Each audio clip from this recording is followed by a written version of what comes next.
Ahí la dejo, ¿verdad? Sí, ahí la puedes dejar. Ok, perfecto. Muy, muy buenos días a todos. Hoy viernes 7 de marzo empezamos un mes supremamente interesante gracias al apoyo de un miembro también de nuestro hub, Litsi, que también está en México, la arquitecta Litsi, que nos ha apoyado haciendo toda esta articulación para que este mes tengamos un contenido súper interesante, hablando todo el tema de la psicología ambiental, obviamente aplicada a la arquitectura, aplicada al interiorismo, al paisajismo, a los entornos laborales. Bueno, va a haber una serie de contenidos muy, muy interesantes que vamos a tener durante este mes. Y hoy tenemos de invitado al doctor Alejandro Cabeza. Es arquitecto de la UNAM con maestría en diseño del paisaje de la Universidad de Sheffield, Inglaterra, profesor fundador de la licenciatura de arquitectura de paisaje de la UNAM, académico también de tiempo completo. Actualmente imparte la cátedra en la Escuela Nacional de Conservación y Restauración del Instituto Nacional de Antropología, al interior de la Maestría de Conservación y Restauración de Bienes Culturales Inmuebles. Su línea de investigación se centra en el estudio del paisaje cultural a escala regional, urbana y arquitectónica, con énfasis en la conservación del espacio abierto patrimonial. Su experiencia profesional en la práctica de la arquitectura de paisaje en espacios urbano-arquitectónicos, jardines botánicos, parques y jardines públicos, así como la intervención de espacios abiertos patrimoniales. Además de ser el autor del libro Elementos para el diseño de paisaje, tenemos, mejor dicho, un ilustre en la materia, doctor Alejandro. Qué honor que nos acompañe, qué gusto que nos comparta en este espacio de conocimiento y de actualización, que básicamente es este espacio de compartir e interactuar con más profesionales y estar a la vanguardia del conocimiento, qué está pasando en la región, qué está pasando en otras latitudes, cómo lo estamos abordando, los diferentes temas y contenidos. Nuestro eje fundamental, obviamente la neurociencia aplicada a la arquitectura, la bioclimática, la sostenibilidad y pues interesantísimo que complementemos con estas disciplinas y transdisciplinas que abordan la arquitectura y que hacen que tengamos y desarrollemos mejores proyectos. Bienvenido, doctor Alejandro. Muchísimas gracias. Pues es un placer estar aquí acompañándoles y poder compartir con ustedes pues una experiencia de vida. En primer lugar, pues quisiera agradecer al grupo Crema y a sus organizadores y seguramente a quien preside y pues felicitar en esta iniciativa de conexión que ahora pues en esta época tecnológica actual pues es muy posible y es un verdadero privilegio estar en tiempo físicamente hablando y pues compartiendo con ello. Bien, pues me voy a permitir presentar una serie de experiencias que a partir de eh, pues este estudio sobre el diseño de paisaje y específicamente ya la iniciación de la carrera de arquitectura de paisaje en nuestro país, pues he tenido oportunidad de acudir a ello desde el punto de vista profesional, pero también de la enseñanza de la arquitectura de paisaje. Entonces, pues me voy a permitir iniciar. Y pues hay un antecedente importante, pues esta disciplina y se inicia a finales del siglo XIX. De hecho, en 1899 tenemos el primer programa de enseñanza en la Universidad de Harvard. O sea que estamos, bueno, ya un poquito menos de un siglo de retraso, pero pues de alguna manera u otra, sí, hemos llegado un poquito tarde a este concierto de la arquitectura de paisaje. Eh, Hay una experiencia específicamente que detona esto en nuestro continente, que es la creación del Central Park de Nueva York por el primer arquitecto paisajista que se denomina como tal y funda un despacho de arquitectura de paisaje, que es Frederick Law Olmsted, y que no solamente recupera una zona de pantanos o de zonas inundables, que es donde se inicia el Central Park, sino empieza a elaborar un sistema de parques en la ciudad, abordando sobre todo aquellos recursos naturales que están implícitos en una zona en donde no es factible construir arquitectura y urbanismo, por supuesto, o diseño urbano, para poder rescatar estas zonas naturales, que es un poco lo que yo creo que nos acontece ya en este siglo, de poder rescatar pues esos recursos que dan inicio a a los asentamientos humanos, a las fundaciones de las ciudades, que básicamente es el agua como recurso, ¿no?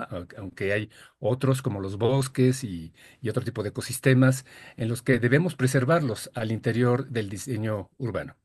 Entonces, pues él hace esta propuesta inicial que detona justamente la profesionalización de de la disciplina y funda este sistema de parques urbanos, tanto en Nueva York como en otras ciudades norteamericanas, un poco con la influencia inglesa de la Escuela Inglesa de Paisaje, que se inicia incluso con los jardineros paisajistas del siglo XVII y XVIII, y que pues pasa a formar parte de esta nueva actitud de la preservación del ambiente y de estos recursos.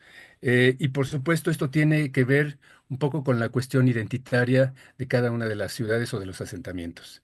En aquella época, el Central Park no es tanto los parques como los vemos hoy en día, sino que en aquel momento empezaba un poco esta nostalgia por la pérdida del campo, del paisaje rural. Entonces, la propuesta que se hace específicamente en el Central Park es volver a retomar un poquito esta idea de llevar el campo a la ciudad. Entonces, pues es una idea que da inicio a toda esta tendencia. Bien, ahí, vamos a ver, ¿dónde le? Sí, a ver, sí.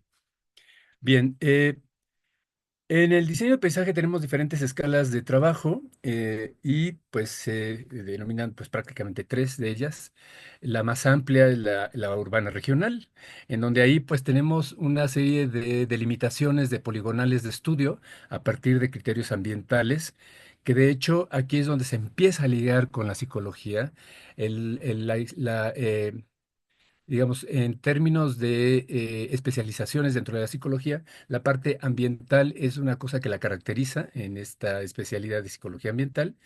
Y ahí es donde empezamos un poco con esta interacción que vamos a ir proponiendo poco a poco en esta plática. La escala urbana, pues es la que aborda el espacio público específicamente, no solamente en el ámbito meramente urbano, sino también en la parte rural, es decir, este contacto entre ciudad y campo. Por supuesto, en esta zona tan difícil transicional que es lo suburbano y que cuesta muchísimo trabajo tener justo estos elementos identitarios y sentido de apropiación, que es lo que trabaja la psicología ambiental. Y un término que no sé si ustedes estén familiarizados, pero bueno, aquí en México lo manejamos como tal, que es el término rururbano.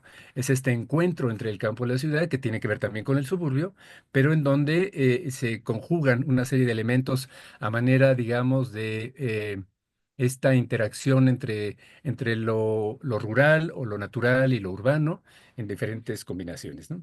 Y finalmente la escala arquitectónica, que es la más acotada desde el punto de vista del espacio, que es el espacio privado o íntimo con un control de acceso, aunque puedan ser unidades habitacionales o una casa habitación. Eh, bien, entonces estas son, digamos, las escalas en las que se insertan algunas experiencias que hemos tenido. Desde el punto de vista del diseño, y aquí también es donde entramos un poco con este apoyo de la psicología ambiental de la cuestión perceptual. Estos son los elementos naturales que se manejan en diseño de paisaje y donde es un poco como la base para poder sustentar una serie de propuestas. Hay un autor, por si les interesa verlo, que es, bueno, tiene un libro que se llama Diseñar con la naturaleza. El título original se llama Design with Nature, de Ian McHarg. Bueno, si les interesa, después se los puedo poner en el chat. Ian Mac, así como de McDonald's, y Harg con H. Ian McHarg. Él es el primer arquitecto paisajista que dice, pues la base para el diseño urbano y el diseño de paisaje al arquitectónico es esa base del paisaje, del ambiente, de los recursos y empieza a abordar una cuestión sistémica a partir de cartografía. natural, ¿no? Entonces, eso se traduce ya para la aplicación en diseño en algunas cuestiones como el clima y el agua y demás. Pero bueno, aquí vamos a centrarnos un poco en estos elementos naturales, la luz, importantísima, ¿verdad? En su percepción y en su manejo, el agua, por supuesto, como el elemento vital, lo que está asociado al clima, que es la temperatura, el viento, humedad ambiental, soleamiento, etcétera, debe ser asoleamiento, perdón, el suelo, el relieve, en fin, son todos estos elementos naturales que antes de cualquier intervención de cualquier tipo, necesitamos saber en dónde estamos parados, en qué territorio y qué es lo que nos ofrece y nos dicta justamente este territorio con todas sus cualidades desde el punto de vista sobre todo natural.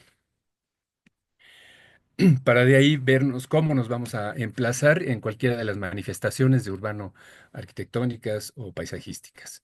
Por otro lado, están, desde la arquitectura de paisaje se manejan como elementos artificiales, es decir, creados por la humanidad o culturales, que tienen que ver con toda esta, mm, digamos, retrospectiva de lo que la humanidad ha empezado a crear desde época prehistórica. Entonces ahí es donde se estudia todo esto e implicaciones que tienen que ver con la conjunción, digamos. En el diseño de paisaje se conjunta, nuevamente lo digo, como el urbanismo, la arquitectura y el paisaje propiamente dicho, también el diseño industrial y una serie de disciplinas que están asociadas. Y como elementos complementarios, que aquí es donde entra específicamente la interacción con la psicología ambiental, pues esta cuestión que, bueno, yo le he llamado elementos complementarios o elementos perceptuales, que es la percepción, en este sentido de la percepción, como desde los sentidos, ¿no? El visual, la parte visual, hacemos análisis visuales y estamos un poco en esta cuestión de cómo cambia con el tiempo, a diferencia de otras disciplinas del diseño, tenemos que visualizar la propuesta y las propuestas que hacemos. No solamente en el momento del término de una obra, sino a los 5 años, a los 10 años, a los 20, a los 30, a los 50 y en ocasiones, pues bueno, un poco más allá, ¿verdad? Tenemos especies vegetales que duran hasta 300 años, como nuestro árbol nacional, que es el ahuehuete. Entonces, hay que tener esta percepción del tiempo a través de los sentidos también y cómo esto va transformándose, que es uno de los fenómenos urbanos, una transformación constante. Las ciudades son de los sistemas más dinámicos que hay y desde el punto de vista paisaje, pues hay que ir previendo cómo este paisaje que se crea inicialmente va madurando, se va transformando, va adquiriendo otras cuestiones cuando es flexible y se permite. Y esto pues es a través de todas estas percepciones, a través de los sentidos, ¿no? La parte auditiva, evidentemente, muy conectada con la cuestión de la contaminación ambiental, perdón, auditiva. La parte olfativa, pues con la contaminación también eh, con relación al aire específicamente, lo táctil, pero bueno, no todo solo del punto de vista, digamos, desfavorable, sino también desde el punto de vista favorable, como pueden ser la percepción de ciertos aromas en un tiempo determinado, en el frescor de la mañana como ahora, o en la tarde, en fin. Y la parte gustativa, pues evidentemente propuestas con relación a que la gente pueda probar cosas en estos espacios públicos. Aunado a esta percepción, pues tenemos esta cuestión de la conducta, que es otro de los aspectos que aborda la psicología ambiental. Ante un estímulo hay una respuesta, evidentemente, y esto tiene que ver que en este sentido de identidad y de carácter. El carácter definido por diferentes aspectos, como puede ser la propia arquitectura o las actividades que se desarrollan en el espacio público, y la identidad, pues este sentido de apropiación de los espacios, en los que muchas veces tenemos que propiciarlo desde la parte del diseño. Desde el punto de vista de la enseñanza y la metodología para este diseño de paisaje, aquí tenemos 6 fases, ¿no? Las primeras que son análisis diagnóstico y potencial, que es lo que hacemos para abordar la solución y la propuesta de este tipo de proyectos, nos permite visualizar esta planificación del sitio, ¿no? Le llamamos análisis de sitio.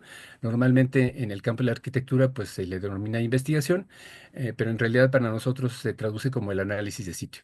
Y aquí es donde tenemos estas cuestiones que me he permitido señalar en negritas, que se relacionan con la psicología ambiental, que es la percepción del sitio.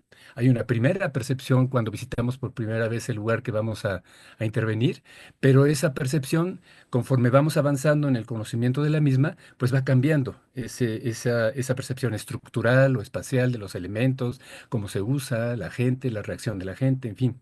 Entonces, eso pues nos hace conscientes de todos estos elementos significativos que vamos a tener en consideración para el proceso de diseño.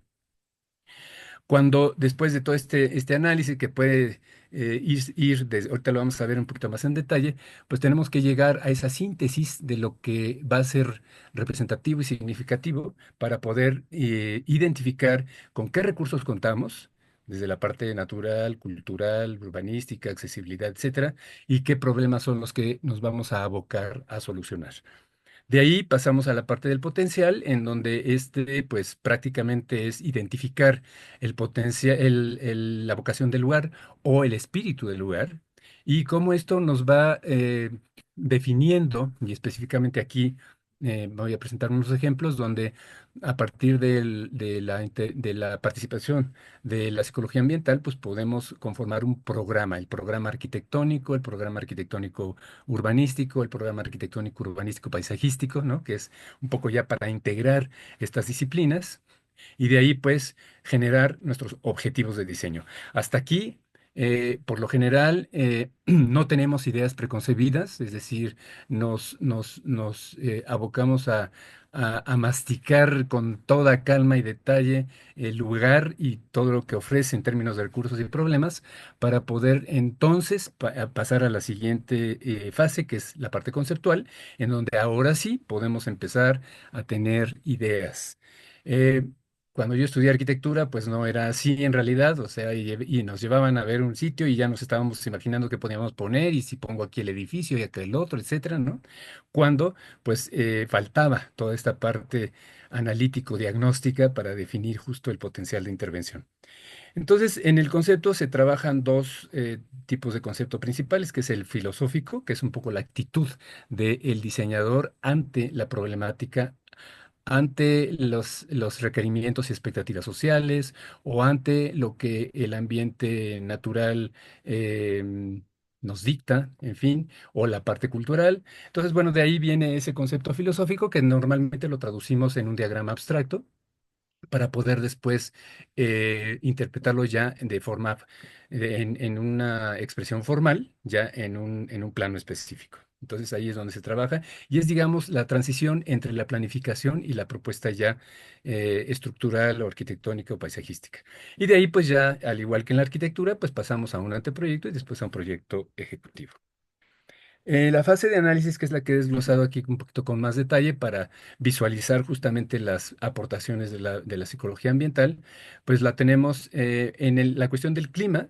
El clima es importantísimo y para nosotros es como el punto de partida porque tiene que ver no solamente con las expresiones culturales, sino con cuestiones de carácter social. Es decir, a partir del clima, pues los habitantes tienen una forma de vida, un temperamento, un carácter, una actitud, en fin, entonces, de verdad, para nosotros el clima es así básico, junto con otros elementos naturales como pueden ser los ecosistemas que se asocian a un territorio y cómo se han utilizado, la parte de la etnobotánica, que es el uso de la vegetación por parte de la sociedad, en fin, una serie de aspectos desde ese punto de vista.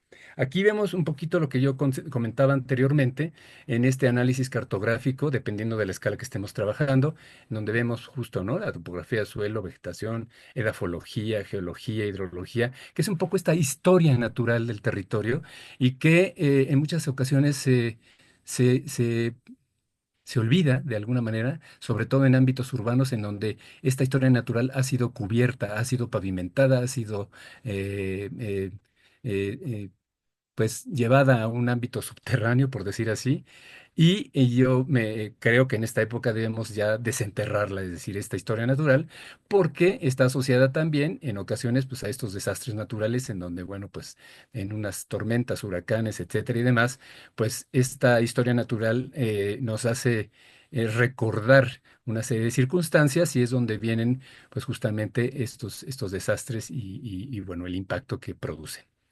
Desde el punto de vista sociocultural y socioambiental, agregaría, pues está la parte de la memoria colectiva, ¿no? En donde, pues, en este proceso de transformación, sobre todo en el ámbito urbano específicamente y ahora también en el rural, pues vamos perdiendo justamente esos elementos que van construyendo una memoria colectiva a través de los siglos. Entonces, eso es importante, no solo verlo como un antecedente histórico, sino como lo que la gente todavía recuerda y que ha sido parte de vida por generaciones, ¿no? Y que va de una generación a otra. El perfil de los habitantes, pues evidentemente, ¿verdad? Toda esta cuestión de los grupos de edades, grupos sociales, expectativas, problemas, en fin, ¿no? Ahora en esta época en donde, bueno, pues la violencia es una de las cosas que tenemos que considerar, pues se necesitan este tipo de estudios sociales apoyados por la psicología ambiental para saber cómo los vamos a mitigar e impactos sobre todo. Y las expectativas que ya les mencioné. Y pues ya había mencionado la de la parte perceptual. Bien, para complementar un poco esto y ligarlo con la enseñanza de la arquitectura y de arquitectura de paisaje, pues en el plan de estudios actual nosotros tenemos dos materias, una obligatoria y una optativa, que ojalá y esto se vaya. Estamos de hecho en una reestructuración del plan de estudios, así que espero que esta área de conocimiento pueda extenderse. Y una de ellas pues es esta de ambiente y comportamiento humano dentro del área que se denomina territorio y sociedad, y la otra es la psicología, paisaje y ciudad que también está dentro de la misma zona. Eh, pues entrando ya un poco más en la cuestión de los proyectos y las obras, aquí vamos a ver cómo esta interacción ya a nivel profesional pues se liga con la psicología ambiental en estas fases que he presentado y sobre todo en la parte del proceso de diseño.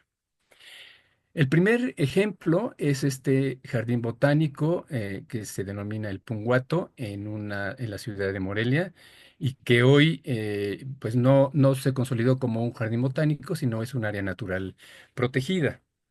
Este espacio se encuentra es una de las ciudades centrales en el país, en el centro de México, la ciudad de Morelia, que está en el estado de Michoacán. Y bueno, aquí podemos ver o visualizar, voy a tratar de ver si puedo ampliarlo aquí un poco. Está, digamos, el centro histórico de la ciudad de Morelia, un centro histórico, es una ciudad ya fundada desde tiempos virreinales, y tenemos aquí el Cerro del Punguato, que como vemos y como en muchas otras tantas de nuestras ciudades, pues prácticamente presenta deterioro ambiental, está ligado ya específicamente dentro del sistema de áreas verdes de la ciudad, y este sitio fue que aparece ahí algo. Este sitio fue parte perdón, de la producción forestal para la madera y era un sitio que tenía una asociación forestal. Eh, ya con el tiempo perdón, déjenme ver si este letrero se puede quitar. Sí. Con el tiempo, pues se dona por parte de esta asociación de forestal al gobierno de la ciudad y entonces pues no sabían qué hacer en aquel momento y pues aquí es donde nosotros pues tuvimos esta, ay perdón, no es esta, no sé por qué debería estar otra, uy, algo sucedió con la presentación, pero espero que se pueda recuperar, no sé si o si el orden es diferente. Bueno, vamos a ver si después aparece, los comento para no quitar eh, la continuidad de la plática. Eh, tuvimos un taller de participación comunitaria que lo llevó una psicóloga justamente con la que trabajamos, que es Alejandra Cacho. Y a ver, si me permiten nada más checar a dónde está, porque a lo mejor se me cambió. Aquí está, no sé por qué no aparece en la presentación, entonces vamos a tratar de ver si ahí la podemos. Ah, ahí está. Espero que aquí, ahí la estamos viendo, ahora sí. Que dije, bueno, pues yo la había puesto en orden, pero entonces, pues aquí tenemos esta gran área que ahora es un área natural protegida dentro del ámbito urbano, que ahora se le da muchísima importancia a estos relictos, digamos, de ecosistemas, aunque esto pues ya estaba intervenido, fue forestado a través de esta visión que tienen los biólogos por un lado, pero también los ingenieros agrónomos. Entonces, en aquel momento se hizo este taller de planeación estratégica que nos ayudó la psicóloga Alejandra Cacho para poder generar el programa a través de esta consulta con la población de Morelia y en donde pues empezamos a generar este programa en donde pues prácticamente es un jardín botánico que cumplía con cuestiones de educación ambiental. En la parte alta hay una cruz, que es una generalidad, pues no sé si también en otros países, de tener estas cruces en las partes altas del cerro. Este cerro, en su nombre, que es el Punguato, que aquí lo tenemos, quiere decir que es por donde sale el sol, o sea que tiene una orientación hacia el oriente. Y tiene pendientes pronunciadas de tal manera que se proponía aquí un funicular para poder acceder a la parte más alta o cercana. Una zona de conservación propiciando la regeneración del bosque de coníferas, que es uno de los ecosistemas, estamos en un clima templado y pues ya está prácticamente, ha sufrido varios incendios este cerro. Entonces una de las propuestas era la regeneración del ecosistema natural y después una serie de colecciones, o sea, un jardín botánico tiene diversas colecciones, pero de la parte alta hacia abajo, hacia la parte más baja, pues transiciones entre lo ecológico, elementos naturales derivados de lo ecológico para poder tener una mejor apreciación por parte de los visitantes y con el enfoque de la educación ambiental. Y después, pues ya otra serie de ambientes que van propiciando, inclusive, pues estas zonas para poder tener talleres al aire libre de educación ambiental, etcétera. Y luego, pues algunas parte de equipamiento, pues, un centro de visitantes. Viveros para la producción de plantas nativas, que ese es un problema en México, aunque queramos proponer en el diseño específico de la vegetación plantas nativas, pues comercialmente son muy poco accesibles, que es algo que habrá que trabajar. Uno de los problemas, no sé si lo tengan en otros países, es que no existe la carrera profesional de la horticultura. La horticultura es aquella que se dedica a la producción de material. Eh, es algo que se deriva de la parte esta cuestión de la domesticación de las plantas silvestres hacia la parte comercial, o sea, ya en viveros, y es una labor que pues empezaron los ingleses hace muchos años, derivados de sus colonias, empezaron a llevar todas estas especies a Inglaterra, las empezaron a domesticar, y es lo que nos han dado al resto del mundo. Entonces, por eso es que tenemos mucha flora ornamental proveniente de Australia, como los eucaliptos, por ejemplo, ¿no? O proveniente de Asia, de China en particular, y de otras, bueno, de sus colonias específicamente. Entonces, es una labor que deben cumplir los jardines botánicos actuales, ¿no? Eh, tratando de rescatar estos ecosistemas, estas plantas nativas, etcétera, pero al interior de espacios diseñados de aprendizaje. Eso es básicamente lo que se propuso. Entonces aquí tenemos ya un poco el plan maestro que deriva y es donde se ven ya algunas de las partes eh, que conformaban la propuesta de este jardín botánico, que en la actualidad no he tenido ya oportunidad de volverlo a visitar, pero ahora está como un área natural protegida. La diferencia entre un jardín botánico y un área natural protegida es que el área natural protegida más bien estimula la regeneración de los ecosistemas naturales. Entonces sí es una propuesta diferente. En aquella ocasión se trabajó para el gobierno del estado de Michoacán y para el municipio de la ciudad de Morelia. Este fue un proyecto que se propició a través del contacto entre la Universidad Michoacana de San Nicolás de Hidalgo y la UNAM, pero sí fue un trabajo profesional derivado de esta interacción entre universidades. Y aquí pues tenemos una visualización de la maqueta, donde podemos ver un poco, así es como se encuentra actualmente deteriorado. Entonces aquí se propician módulos de forestación, pero desde el punto de vista ecológico, no módulos de forestación agronómicos, ¿no? Sino que aquí lo importante es saber cómo se conforman estructuralmente los ecosistemas.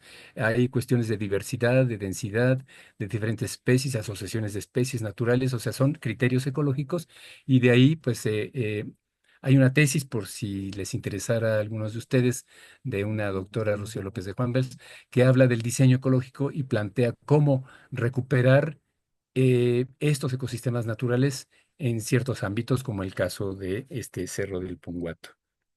Bien. Pues otra de las experiencias pues fue la remodelación de un zoológico que fue creado en los años 70 y que era así pues digamos el zoológico típico de tener los animales enjaulados así en 3 metros cuadrados o cuando mucho, ¿verdad?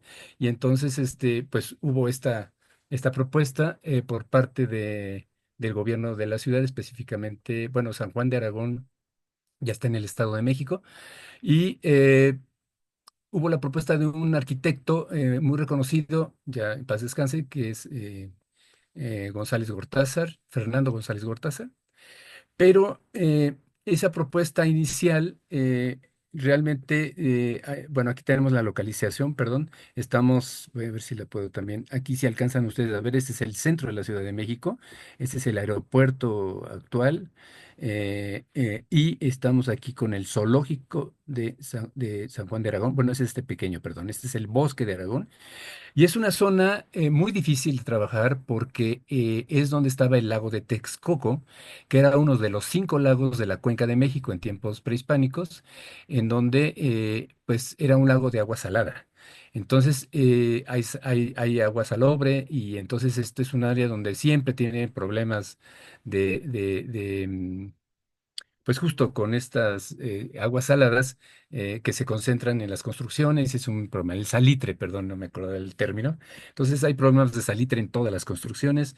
Es un suelo muy poco apto para la construcción. Es la zona oriente de la ciudad, que siempre fue esa zona de la ciudad un tanto desatendida, por decir, ¿no? Entonces es una zona bastante difícil. Por lo tanto, pues ahí es un reto el poder elaborar cuestiones de paisaje. Hay muy pocas especies que se adaptan y bueno, esa es un poco la condición. Entonces, la propuesta que hizo González Gortázar iba enfocada a, eh, a tener una gran cantidad de cuerpos de agua. Y es una zona con problemas de agua desde el punto de vista de abastecimiento para la población. Entonces fue muy criticado esa propuesta inicial y pues se acercaron con nosotros a la universidad y también lo hicimos desde el punto de vista profesional, pero la cuestión era que había que, así con términos que recuerdo de aquel momento, la solicitud fue modestizar esa propuesta del zoológico. Todo lo que hicimos, le dimos un poco la vuelta en ese sentido. Ahí nuevamente nos apoyó la psicóloga Alejandra Cacho para poder ver cómo se podía estructurar en un lenguaje claro y por supuesto legible lo que ya se había creado con anterioridad. Entonces ahí la determinación fue crear una gran colección de la fauna mexicana, que es esta parte de la zonificación general en rojo, como el elemento central, y después otras especies que se tenían ya en el zoológico anterior de diferentes continentes. Aquí tenemos Oceanía, América, América del Sur sobre todo, África, ay, no alcanzo aquí a ver el letrero, perdón, sí, Asia y Europa. Y luego pues una pequeña granja zoológica para los niños pequeños, ¿no? Entonces, específicamente la propuesta desde la psicología ambiental por parte de la psicóloga fue esta especie de estructuración del lenguaje a través de código de color, de tal manera que hay un acceso principal. Aquí, en una plaza de acceso que ya preexistente, y entonces se creó un eje que llevaba al centro del zoológico como medida, digamos, de orientación. La propuesta era pasar a través de un pequeño jardín botánico asociado con las especies, o sea, es decir, la relación entre fauna y flora, que desafortunadamente no se pudo realizar. Y luego, a partir de esta plaza mexicana, por decir así, que era el núcleo del zoológico, acceder a cada una de las colecciones a través de ejes, también con códigos de color, para llegar a cada una de las colecciones. Entonces, esta estructuración espacial, pues es prácticamente esta interacción entre psicología ambiental y diseño de paisaje. Aquí tenemos ya con otra zonificación un poco ya más detallada, pues finalmente como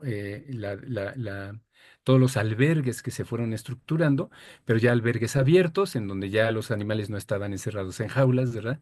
Sino que estaban alrededor de ambientes. Y esto fue una de las cuestiones que logramos, perdón, regresar. Sí, no, sí está bien. De las que se empezó a visualizar a través de los tipos de ambientes naturales en los que las especies animales, la fauna, pues habitaba. Entonces ahí fue esta también una interacción entre psicología para ver estos albergues, cómo se podrían percibir desde el punto de vista natural. Y pues lo difícil fue, como dije anteriormente, estamos en un suelo salino, entonces el crear un bosque de coníferas para el lobo mexicano, pues era todo un reto. Entonces aquí entra la parte tecnológica y pues a mí en particular ya me tocó pues el plan maestro general y coordinar diferentes despachos de arquitectos paisajistas a los cuales a cada despacho se le dio un albergue en particular y luego trabajamos las áreas centrales. Aquí está pues una fotografía aérea que ya visualiza cómo quedó finalmente el parque. Y luego pues estos diferentes ambientes que hacen que también pues los visitantes lo perciban, perciban a estas especies en este ambiente en el cual crecen de manera natural. Entonces fueron unidades ambientales que la gente podía percibir, que es ahí donde está la colaboración también de la psicología ambiental, para poder visualizar cada una de las especies. Y las áreas naturales ya de esparcimiento y demás, pues fueron tratadas con especies que se adaptan a los suelos salinos, y bueno, pues fue una de las obras que pues me considero que fue una aportación. También desde el punto de vista de la psicología ambiental se propuso una señalización y unos módulos de información con los colores que vimos anteriormente. Y bueno, estamos viendo aquí algunas imágenes de las áreas naturales, que esas realmente no son accesibles, sino más bien son visuales, pero son con plantas que se adaptan a esta condición de en un suelo proveniente de un ex lago salado. Bien, y pues finalmente esta tercera obra, que es el Bioparque Urbano San Antonio, pues es una obra que se deriva de lo que sucedió en nuestra celebración del Bicentenario, en donde pues por muchas ciudades del país se hicieron parques del Bicentenario y tuvimos oportunidad de acudir nosotros al que se hizo aquí en una ex refinería de petróleo, pero que desafortunadamente se desmontó. Pudo haber sido una obra extraordinaria rescatando esa parte de la historia del país y de la ciudad, porque fue la primera refinería, y sin embargo, pues se desmontó y bueno, fue lo que no hubiéramos querido que fuera. Y borrando un poco la historia cultural no solo de la ciudad, sino del país también. En fin, pero a partir de ahí, la propia Semarnat, que es nuestra Secretaría de Recursos Naturales, y tiene mucha relación con la parte ambiental, pues nos dio la oportunidad de poder intervenir un parque para poder hacer lo que hubiéramos querido hacer en ese otro parque del Bicentenario. Y em, digamos, desde el punto de vista del concepto filosófico, pues se generó esta palabra clave que sustenta, que tiene que ver con la sostenibilidad, tanto urbana como social. Es un área de transición entre la transformación de uso de suelo industrial a uso de suelo habitacional. Tiene este enfoque ecológico desde el punto de vista natural y también se integra una tecnología que tiene que ver con la cuestión ambiental. Entonces, pues ese es parte del parque. El parque se sitúa en una ciudad, en una zona de la ciudad que, como, bueno, aquí participamos, pues la universidad, sí fue un proyecto que se llevó a cabo en la coordinación de la Facultad de Arquitectura, que es así como, digamos, traduciéndolo rápidamente, es como el despacho de la universidad, de la facultad, que permite tener ingresos extraordinarios. Normalmente recibe solicitudes de carácter oficial, gubernamental, ya sea en otras partes del territorio nacional o por parte del gobierno de la Ciudad de México, en fin. Y entonces en aquel momento, pues fue en el gobierno de Calderón Y pues aquí están, ¿no? Las participaciones, la UNAM, la Facultad de Arquitectura, Semarnat, que es la Secretaría de Recursos Naturales, y el gobierno federal en aquel momento. Eh, para situarnos un poco, pues aquí tenemos nuevamente el centro de la Ciudad de México. Está Chapultepec, que es uno de los parques más antiguos, que incluso desde época prehispánica del emperador Moctezuma y de Nezahualcóyotl, que por cierto Nezahualcóyotl fue el que separó las aguas saladas de las aguas dulces y gracias a eso pudo surgir el Imperio Azteca y bueno, es otra historia, pero pues estuvieron ellos trabajando en estas alianzas.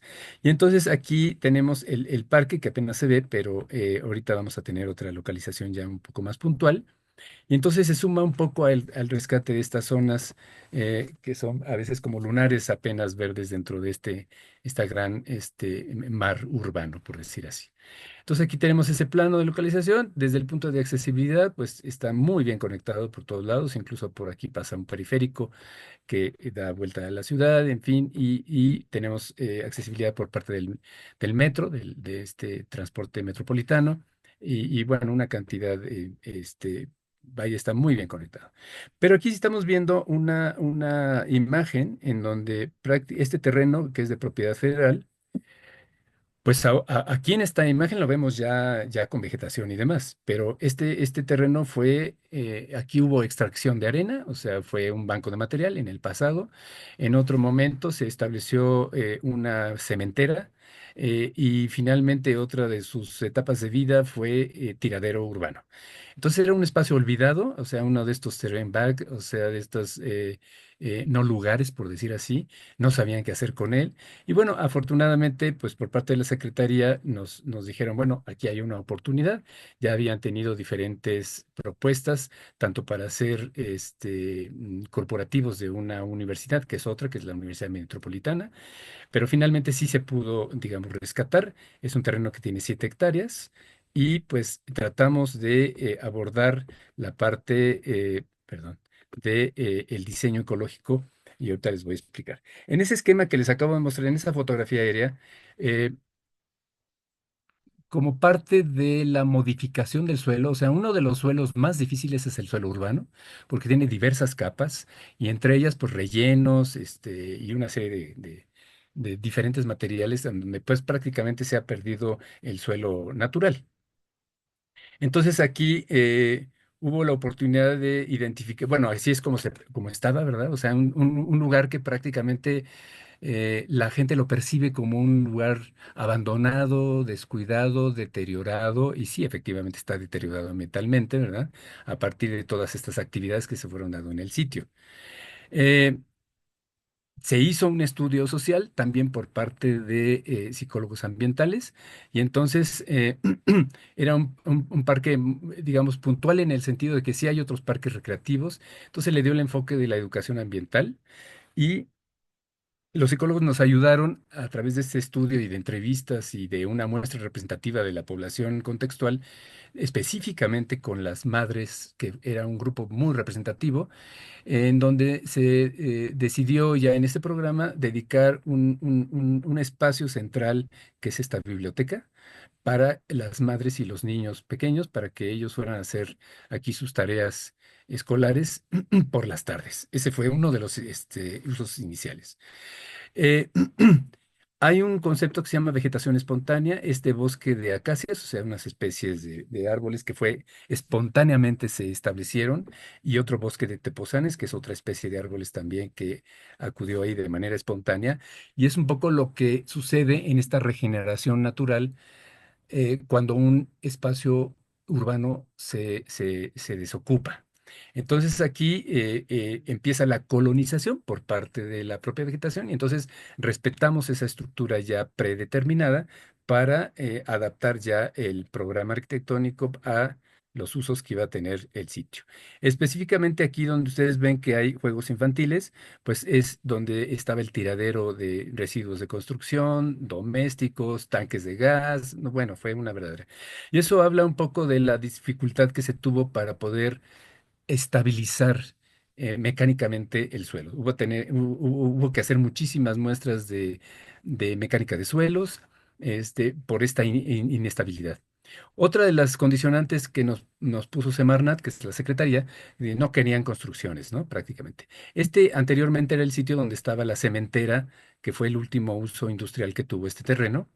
Y pues se decidió aquí poner una especie de edificio rampa para, no querían grandes construcciones ni nada, sino aprovechar a la totalidad del espacio abierto.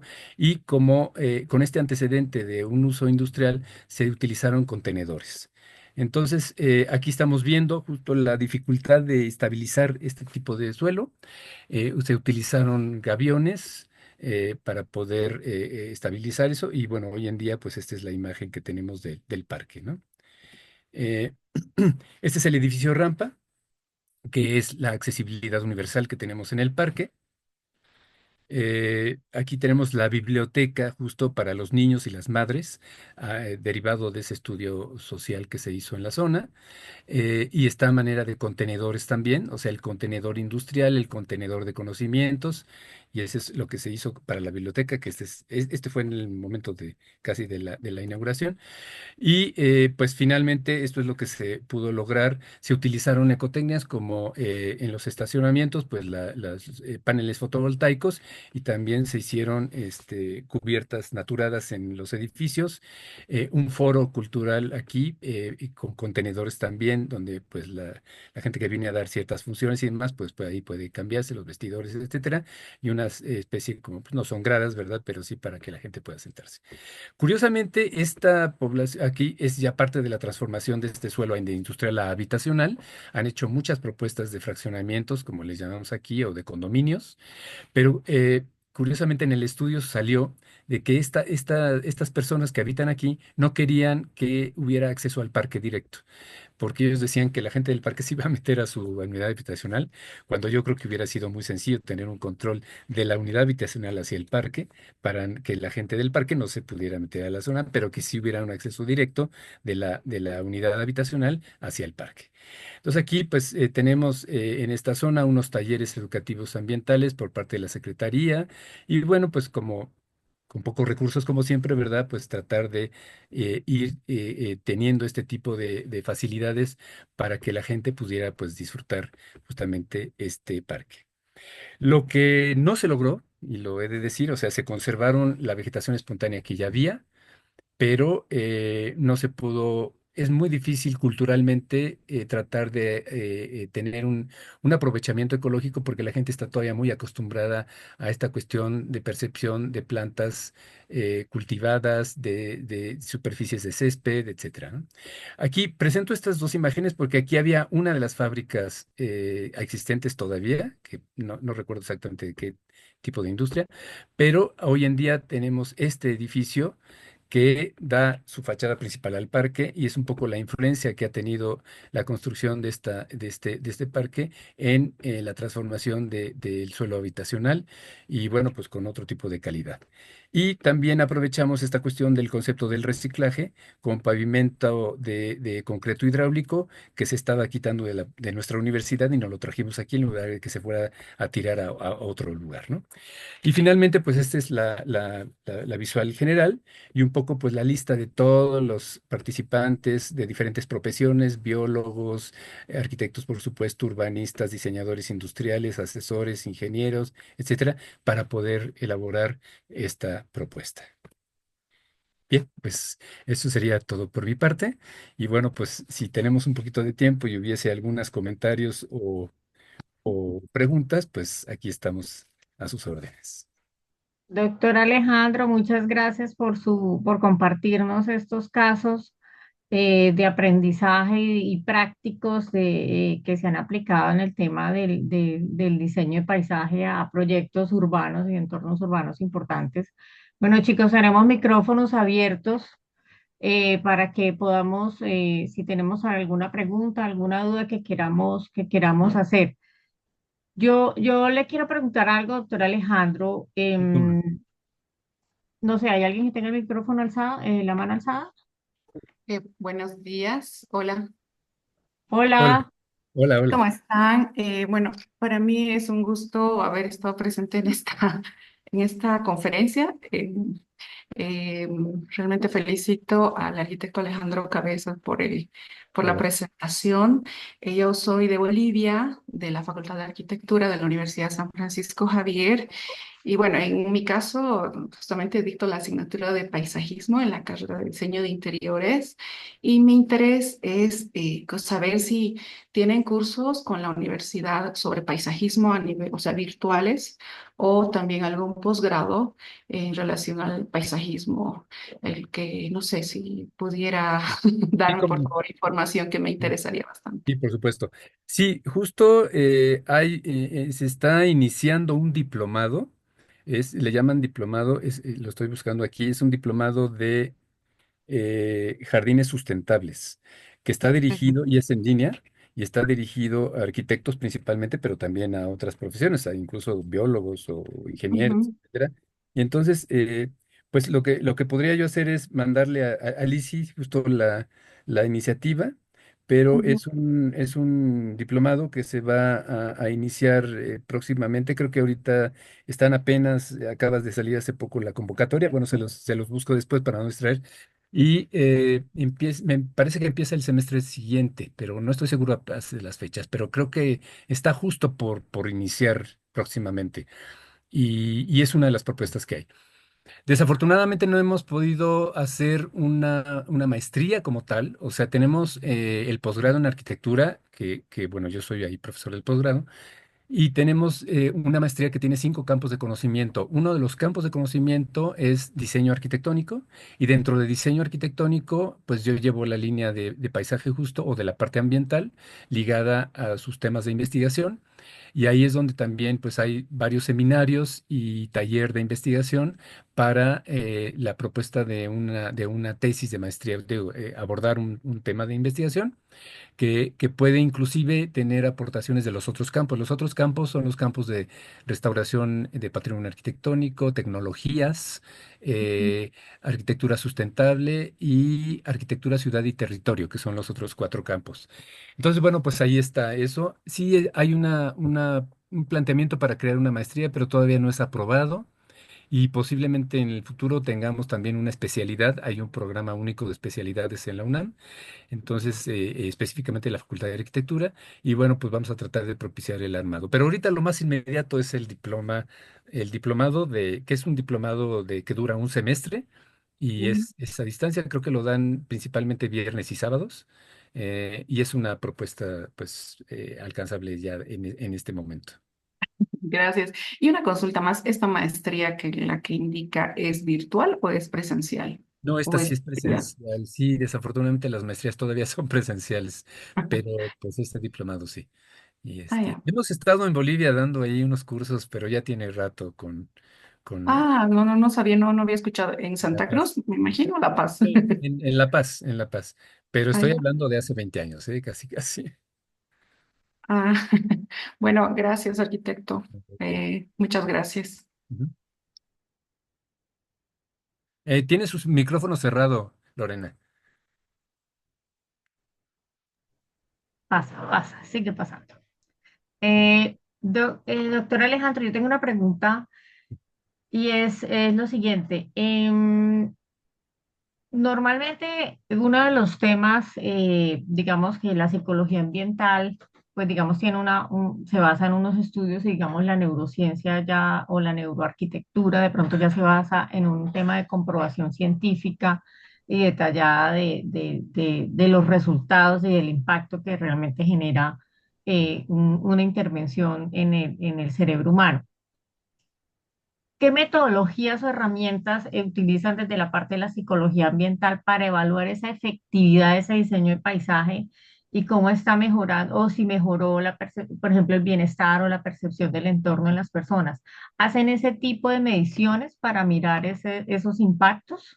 Bueno, sí, esos impactos específicamente lo hacen los psicólogos ambientales y es una actividad que se llama evaluación post-ocupacional.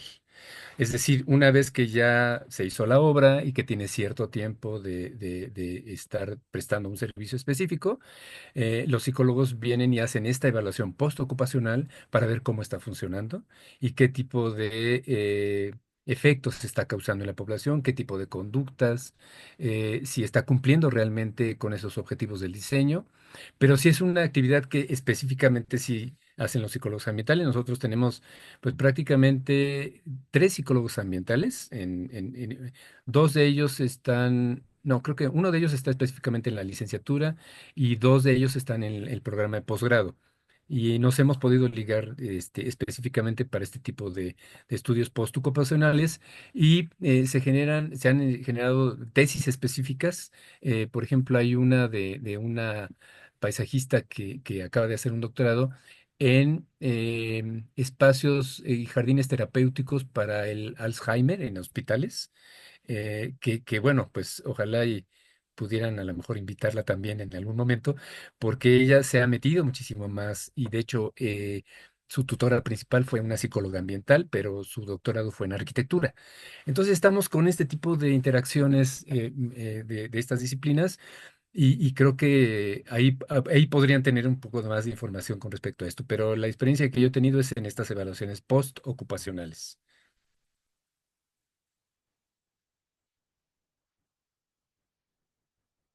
Otra vez está cerrado el micrófono, creo. Osmar tiene la mano alzada. Gracias, doctor Alejandro. Y gracias. Bueno, un saludo y una felicitación al doctor Alejandro, en especial porque es una visión de nuestra generación que es la generación de transición entre los jardines botánicos, los zoológicos y el medio ambiente urbano. Y en este tópico nos has paseado por todos esos proyectos, tanto prácticos como analíticos, y con una sinceridad de decir, esto no se pudo hacer, esto no nos lo dejaron hacer, esto la comunidad se opuso, y todas esas realidades que afrontamos cuando tenemos que tocar un proyecto de estas condiciones. Entonces, pues, felicitaciones. Yo no sé si ustedes tuvieron alguna actividad con el condado de Sayavedra o la montaña que hay en la zona de Toluca, que fueron también restaurados.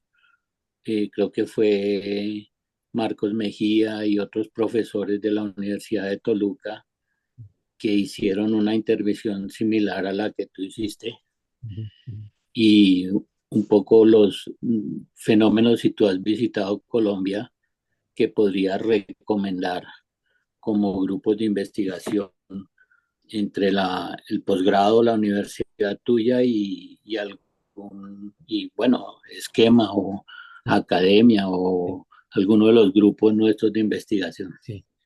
Sí, bueno, pues he de decir con todo orgullo que el primer país sudamericano que yo visité ya hace un buen rato fue Colombia. Y la primera ciudad fue, ay, se me fue ahorita el nombre. O sea, después estuve en Medellín, por supuesto en Bogotá, pero hay una ciudad que es muy alegre y que tiene un río, recuérdenme cuál es y ahí hubo un congreso de paisajes. Barranquilla. No, está más al interior, creo. Ay, bueno, se me fue ahorita el nombre. No conozco específicamente la propuesta que menciona, debe haber sido de la Universidad del Estado de México, pero sí, afortunadamente ya vemos todas estas intervenciones, pues estamos cumpliendo 40 años de la fundación de la carrera y creo que a 40 años ya empezamos a visualizar un poco de estas propuestas de nuestros egresados en algunos casos, que no solamente han